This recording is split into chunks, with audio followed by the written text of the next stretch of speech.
బొరుగులు మిక్చర్ తయారు చేసుకుంటున్నాం.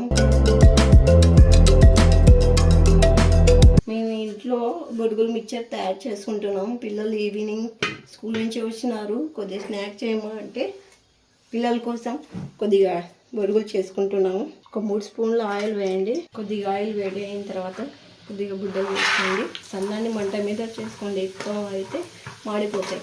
గుడ్డలు కొద్దిగా ఎగరైన తర్వాత పప్పులు వేసుకోండి. కొద్దిగా వెల్లుల్లి కూడా వేసుకోండి.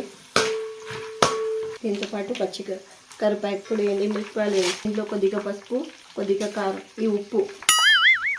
కారము స్టవ్ ఆఫ్ చేసిన తర్వాత వేయండి, ఎందుకు లేకపోతే ఈ నూనెలో అంతా మాడిపోతుంది కారము. స్టవ్ ఆఫ్ చేసినానండి నేను. ఇప్పుడు కారం వేస్తున్నాను, ఒక 2 స్పూన్.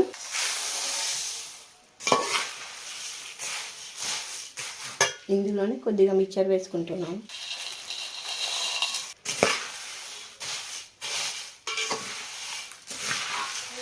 మా మిక్చర్ అయితే రెడీ అయిపోయిందండి.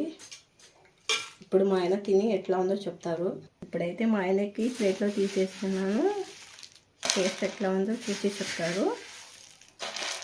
ఇప్పుడైతే మా మిసెస్ బొరుగులు మిక్చర్ తయారీ చేశారు.